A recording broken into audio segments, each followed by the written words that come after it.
ভাব তো একটু থাকবেই। আমার মতো আমার 14 গোষ্ঠীর ইতিহাসে এক পিসও জন্মায়নি। আমি এখন আগে যাবো, আমি এখন কি করবো, আমি কেন বেরোলাম, আমি টুকটুকি নিয়ে বেরোবো ভাবলাম।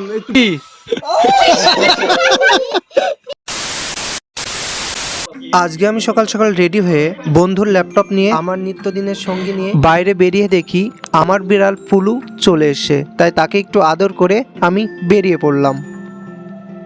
আমি এখন যাচ্ছি আমাদের চণ্ডীতলা দিয়ে, কেননা এই দিক দিয়ে গেলে আরনঘাটাটা অনেক কাছে হয়। মেইন রোডে উঠে আমি ঠিক পৌঁছে গেলাম আরনঘাটায় আমার এক বন্ধুর দোকানে। ভেতরে গিয়ে দেখি আমার বন্ধুটা কাজ করছিল, আর তার সেটআপটা কিন্তু খুবই সুন্দর ছিল, আমার কিন্তু বেশ দারুণ লেগেছিল। এরপর দোকান থেকে চলে এলাম একটা মাংসের দোকানে, কেননা আজকে আমাদের মাংস রান্না হবে। মাংস নিয়ে চলে এলাম একটা মিষ্টির দোকানে, আর সেখানে পরোটা খুঁজতে গিয়ে আমি পেলাম না, এজন্য দুটো মিষ্টি খেয়ে নিলাম। আর সেখান থেকে ডিরেক্ট বাড়ি চলে এলাম। বাড়ি এসে দেখি কালো একটা বিড়াল আমাদের বিড়ালকে মারছে, তাই আমাকে দেখে মিউ করে উঠলো।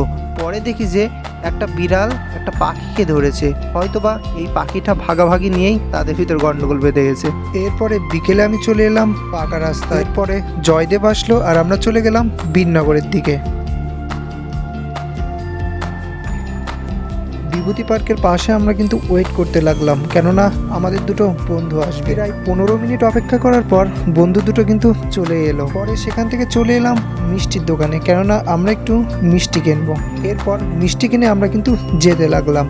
কপাল খারাপ থাকলে যা হয়, যেতে যেতে গাড়িটা কিন্তু নষ্ট হয়ে গেল। এখন কি করবো, আমি কেন বেরোলাম, আমি টুকটুকি নিয়ে বেরোবো ভাবলাম। এরপরে গাড়িটা গ্যারেজ করে আমরা কিন্তু চলে এলাম অমিত দাস শ্বশুর বাড়িতে। যেহেতু কেউ এসেছিল না, এই জন্য আমরা হাঁটতে চলে গেলাম, মানে ছবি তুলতে চলে গেলাম। যেহেতু বিকেল এখানে এসেছিলাম, সেহেতু জায়গাটা কিন্তু খুবই সুন্দর লাগছিল, এই জন্য আর ছবি তোলার নেশাটা কিন্তু এখান থেকে আর ছাড়তে পারলাম না, ছবিটা কিন্তু উঠিয়েই ছাড়লাম। এদিকে সুরিয়া রাজা রিলস, আর ওইদিকে কিন্তু জয়দেব ব্লগ করতে স্টার্ট করে দিল।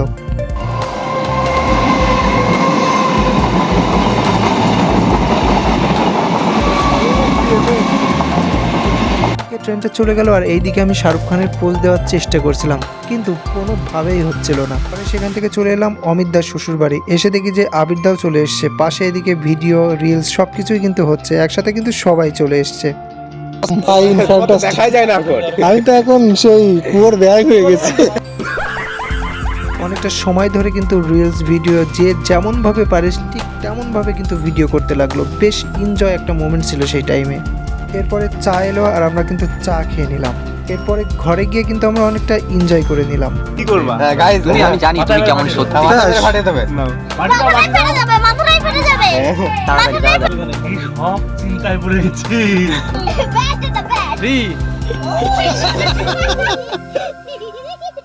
অনেকটা এনজয় করার পর আমাদের কিন্তু এখানে খাওয়ার ব্যবস্থা করা হয়েছিল। তো বন্ধুরা, আমি তো বলতেই ভুলে গেছি এখানে কি জন্য এসেছিলাম। তো অমিত দার শ্বশুর বাড়িতে পুজো হয়েছিল, মানে কালী পুজো, সেই উপলক্ষে আমাদের সবাইকে কিন্তু ইনভাইট করেছিল, এই জন্যই কিন্তু আমরা এসেছিলাম। তো বিশাল এনজয় করলাম। অবশেষে আমাদের কিন্তু খাওয়া দাওয়া সবই কমপ্লিট হয়ে গেল। সবাইকে টাটা জানিয়ে আমরা কিন্তু চলে এলাম বাড়িতে। আর একটা কথা বলি, অমিত দার মেয়েটা মানে আমাদের মনিটা কিন্তু খুবই কিউট।